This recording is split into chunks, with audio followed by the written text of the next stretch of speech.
refugees 소망, refugee의 호흡을 같이 한번 주제로 같이 나누도록 하겠습니다. 어디 갔지? 여러분들 제가 TV 프로그래밍 어디서 봤더니 콩고 출신의 뭐 콩고 왕자래요. 그 조나단이라는 그 외국인 남자를 혹시 여러분들 예능 프로그램에서 보신 분 있나요? 그 친구 한국말 하는데 놀래 자빠지겠어요. 한국말 진짜 잘하지 않아요? 더군다나 전라도 사투리를 써요. 아, 참 신기하게 봤는데 조나단 이야기를 좀 봤습니다. 그 발전돼서 결국은 지금 현재 그 외국어대 대학교에서 정치학과를 지금 공부하고 있더라고요. 여러분 근데 그 형제가 아마 크리스천적인 냄새가 나던데 그 형제가 난민 출신이에요. 콩고 민주공화국에 있다가 무슨 내전이 있어서 그런지 그러다가 난민으로 어렸을 때래요. 뭐 3, 4살에 그 뭐 난민을 와갖고 정착한 게 이제 한국에서 정착을 해갖고 멀쩡하게 흑인인데 한국말 얼마나 잘하는지 나중에 보세요. 예를 들어서 외국이니까 택시를 타면 기사분이 그런데요. 아, 어디서 왔냐고 물어보면 이제 한국말을 자꾸 하니까 이 사람이 자꾸 물어봐서 내릴 때까지 물어본대요. 이렇게 한국말 잘하냐. 그래서 그 다음부터는 일부러 이제 어디 까주세요 뭐 이러면서 이제 외국인이 티를 내야 되네요. 자기는. 그러면 아무나 물어보지 않는데네요. 그 정도인데 오늘 제가 난민 이야기를 좀 하려고 해요. 저 배에도 지금 보면은 수많은 사람들이 저기 배, 조그만 배에 지금 다 타고 있잖아요. 콩나물 시루처럼. 여러분 그 2021년 난민 조사에 의하면 그 실향민이죠. 나라를 잃고서 이제 떠나 떠돌이 실향을 하는 사람들, 삶을 살아왔던 레퓨지들이 여러분 몇 명인 줄 아세요? 저 때가 2021년에 2인구였대요. 8천만 명, 거의 9천만 명에 육박한 사람들이 난민이 되었답니다. 그 중에서 140만 명 정도가 난민 신청이 된 거예요. 여러분 난민 신청돼서 다 된 건 아니잖아요. 그러니까 아직도 나라가 없어갖고 떠돌이 생활하면서 비참한 삶을 살고 있는 거죠. 이 조사에 의하니까 2023년 최근 걸 봤더니 더 심각합니다. 여러분 올해 러시아 근처에 무슨 사건이 하나 있죠? 우크라이나. 전쟁이 터진 이후에는요. 지금 1억이 넘었답니다. 1억 상상해 보셨어요? 우리 한국이 지금 5천만 명 정도 넘고 5,500만 내리라는데 우리보다 2배가 되는 인구가 지금 나라가 없이 떠돌아다니면서 비참하게 삶을 살고 있는 거예요. 저는 하루 동안 아내가 저렇게 힘들어갖고 있는 동안 마음은 난민 같은 심령이었어요. 저는 제가 아무리 생각하려도 저는 제 명보다는 더 살고 죽을 것 같아요. 하도 뭐 한 번 있으면 심장을 툭툭 뛰게 만들어갖고 아내가 계속 심장이 뛸 것 같아요. 아침에 갑자기 일어났는데 아내가 막 기어서 저한테 오는데 놀랐어요. 저 가지고. 어우. 그러더니 그냥 화장실 갔더니 그냥 그 하혈했던 게 피가 막 피바다처럼 돼 있어갖고 놀랐어요. 제가 아주. 그래서 곧바로 응급실을 가고 갔는데 아무튼 제 아내는 저를 살려주는 은인이에요. 다행히 여러분 지금 그 수혈을 받고 그래갖고 이제 괜찮아질 거고요. 오후에 이제 제가 예배 마치고 와서 이제 퇴원을 쑥 밟아서 좀 데려올 겁니다. 괜찮을 거고요.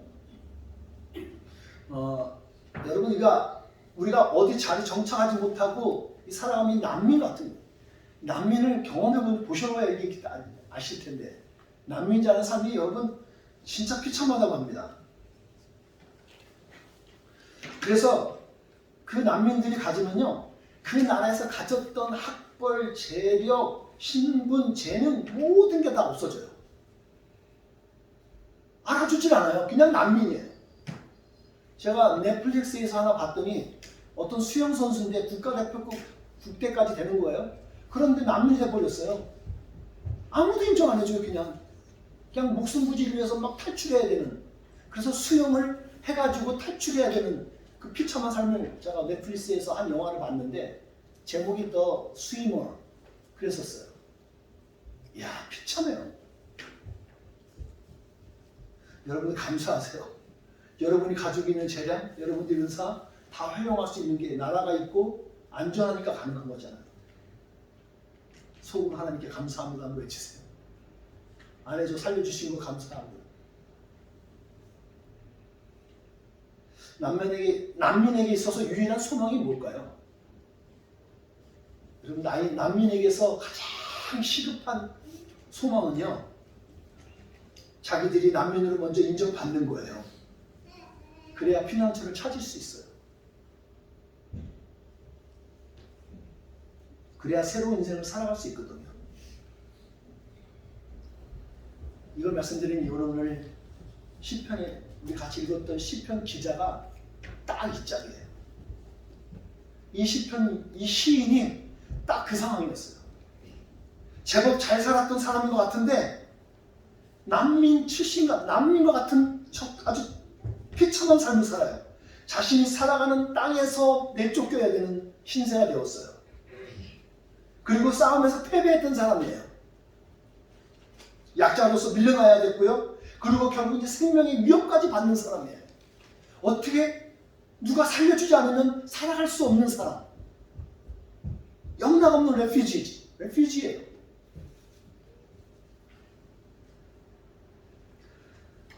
그런 사람인데 오늘 마치 어떤 경우 우리가 오늘 이 시대를 살아가면서 우리들이 겪을 수 있는 난민과 같은 마음일 때가 있고 우리의 심령일 때도 있어요. 어떤 분의 영적인 상태가 우리에게 주어질 때가 있어요.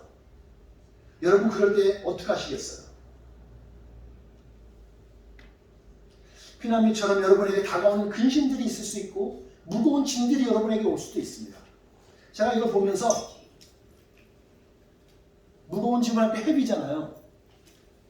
헤비에서 Y자를 빼면 뭔지 아세요? 뭐 헤비죠 뭐. 헤비.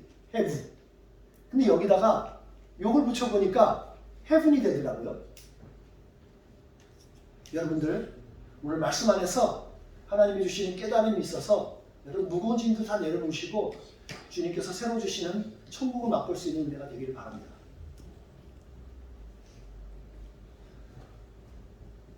소망이 있는 사람,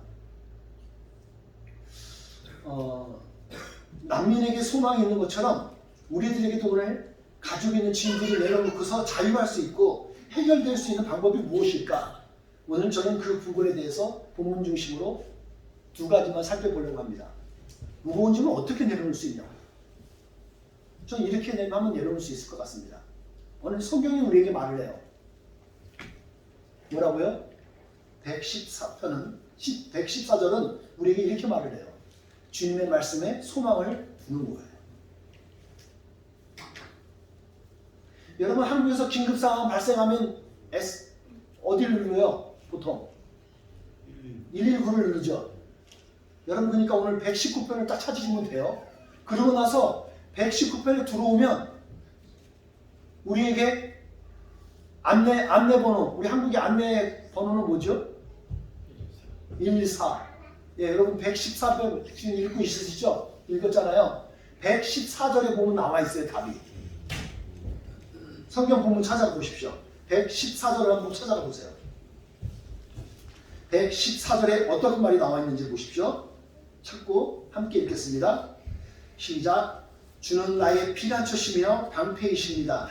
나는 나의 소망을 주의 말씀에 두었습니다. 시인이 찾은 답이었어요. 여러분 주님께서는 우리의 피난처가 되시고 그리고 우리의 방패가 되십니다. 재미있는 사실은 뭐냐면 피난민이 영어로 뭐예요? 난민이 refugee죠. 그거 아세요? 거기서 이 자를 빼니까 뭐가 돼요? refugee예요. 그게 피난처예요. 피난처. 단어가 참 재밌어요. 영어 단어가. refugee에서 장음에서 떠나고 단음으로 떨어지면 refugee, 피난처에 거할 수 있다고요. 그렇게 할 수 있는 방법이 뭐냐 그랬을 때 오늘 시인이 우리에게 주님, 하나님은 나의 피난처이시고 나의 방패가 되신다는 고백이에요. 근데 그런 고백이 어떻게 나오냐고요. 딱 하나는 것밖에 없어요. 나의 하나님의 주님의 말씀에 소망을 갖다 두는 거예요.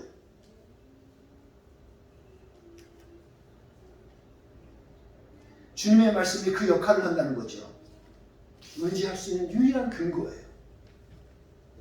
그 말씀에 소망을 두는 것이 오늘 여러분과 제가 할 수 있는 믿음의 자세인 줄 믿습니다. 우리의 복잡한 마음, 솔직히 우리는 마음이 복잡해요. 우리의 복잡한 마음들을 주님의 약속에 픽스 시키는 거예요. 주님의 약속에 우리가 픽스 시키는 거예요. 픽스가 F-I-X, 혹시 발음이 틀릴까봐 픽스, 거기다 고정하는 거예요. 그렇게 하면 피난처에 우리가 거할 수 있게 돼요. 문제는 그렇게 안 돼서 못하는 거예요. 시인처럼 말씀에 소망을 가지는 여러분 선한 이웃교회 성도들 되시길 주님의 이름으로 축복합니다. 두 번째는 이렇게 하시면 됩니다. 120절에 나와 있는 말씀처럼 주님의 말씀을 공경하고 두려워하십시오.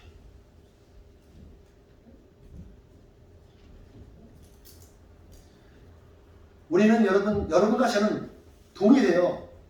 대부분 모든 사람들이 현재 다가오는 환난이나 역경, 시험을 우리는 되게 두려워합니다. 역경을 기뻐하는 사람은 제 주위에서 본 적이 없어요. 이게 너무너무 눈앞에 뻗어치 보이면 그것보다 더 무서운 건 두려움이에요. 두려움이 우리를 눌러버리면 다 잊어먹어져요. 오늘 시편에서 시편 기자가 싫어하는 악한 사람들이 있대요. 세 종류의 사람들을 얘기했는데 제가 알려드릴게요. 첫 번째가 간사한 사람들이에요. 간사한 사람. 간사한 사람은 영어로 뭔가 표현했더니 double-minded man. 두 마음을 가진 사람이 간사한 사람인 거예요. 여러분과 생각을 같이 보고 있는데 마주보고 있으면서 딴 데를 생각하면서 딴 사람 생각하는 거예요. 딴 거 생각하는 거예요. 이게 간사한 사람이라는 거예요. 시인은 이런 사람을 싫어한대요. hate. 두 번째로서는 악을 행하는 사람이요.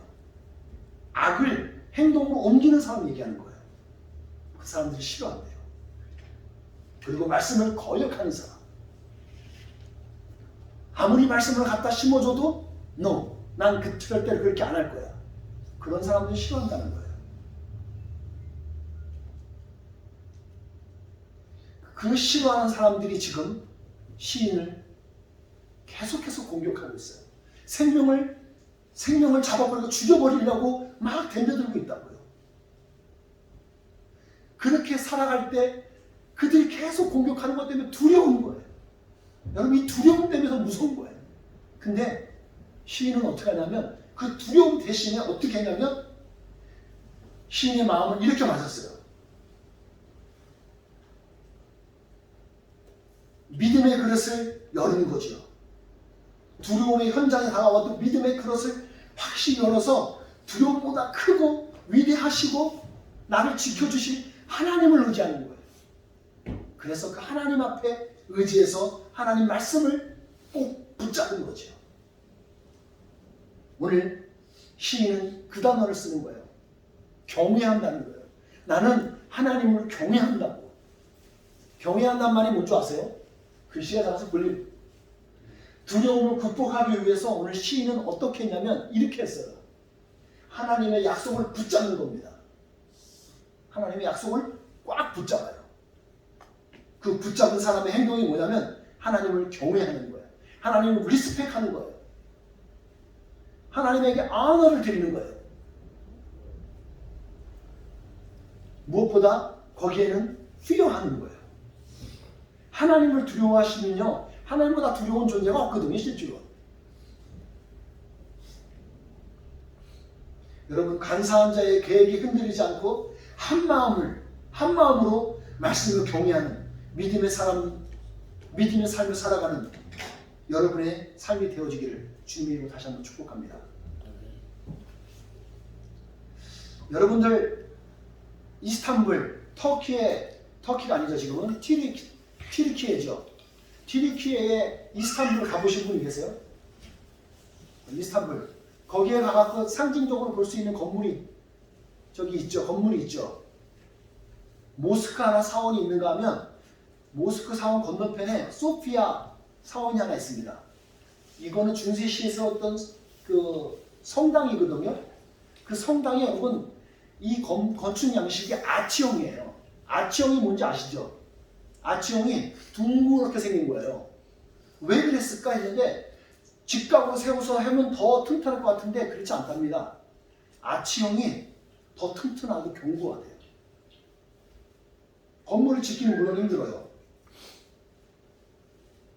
오늘 우리의 마음을 이 아치형처럼 둥그렇게 든든하게 세우었으면 좋겠어요. 전 상징적으로 그렇게 했으면 좋겠습니다. 이 사람이 있어요.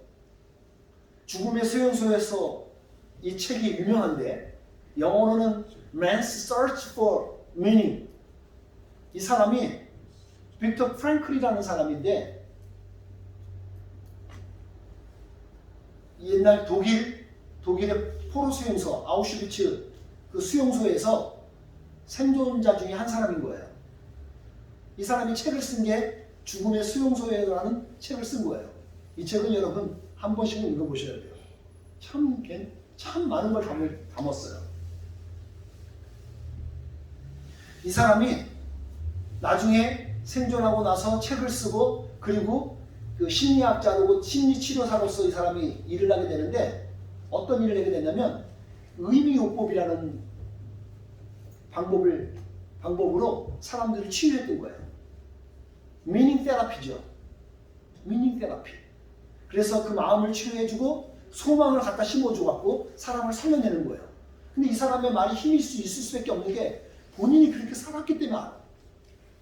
본인이 예를 든 게 그거더라고요. 본인이 끌려갔는데 원래 글을 써던 사람이었던 거예요. 글을 막 썼습니다. 원고가 되었어요. 이건 이제 책을 만들어낼 수 있는 거예요. 너무너무 소중한 거거든요. 지금은 컴퓨터에 담아놓은 것도 없잖아요. 이게 원고가 다거든요. 근데 그거를 수용소에 끌려갔는데 뺏겨버린 거예요. 절망이었어요. 삶의 의미를 잃었겠다는 거죠. 그리고 사람들은 자꾸 죽어져 가요.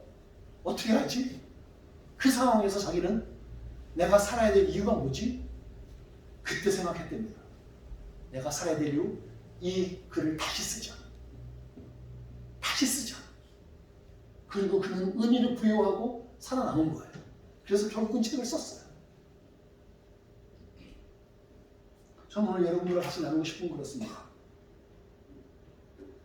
오늘 이 시대는 우리가 오늘 이 시간을 왜 살아야 되죠? 어쩔 때는 너무나도 힘든 상황들이 있으시잖아요. 이걸 내가 맨날 반복해야 되는 건가? 그때 그 안에서 의미가 뭘까? 여러분 생각 들 때가 있지 않으세요? 여러분 왜 해야 되죠? 그거 우리가? 의미가 있어요. 여러분. 제가 이 사명을 감당해야 될 이유, 여러분들이 여러분의 자리에서 공부하고 일하고 그리고 내 자녀들을 케어하고 교회에서 내 맡은 직분을 감당해야 되는 이유, 왜요?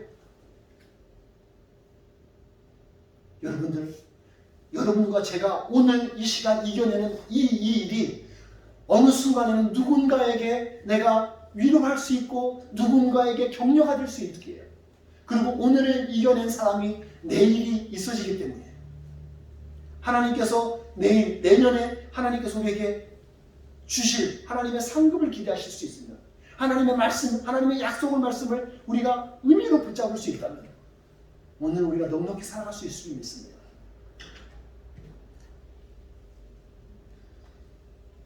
여러분 가운데 오늘 시인처럼 남미와 같은 마음이 그런 압박이 여러분 가운데 있으시죠?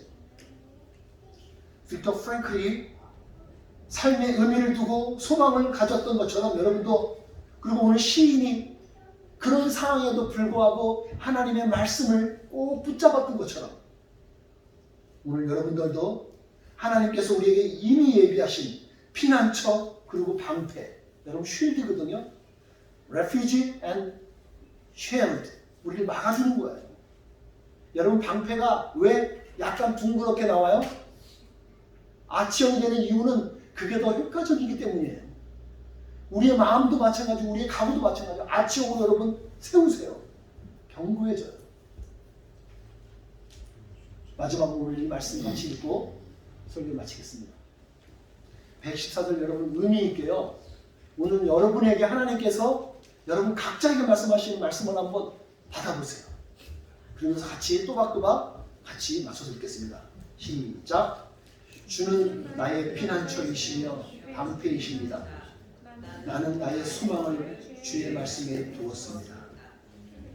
우리들도 우리들의 소망을 주님의 말씀에 두고 한 주간 승리하면서 살기를 주님의 이름으로 다시 한번 축복합니다. 기도하겠습니다.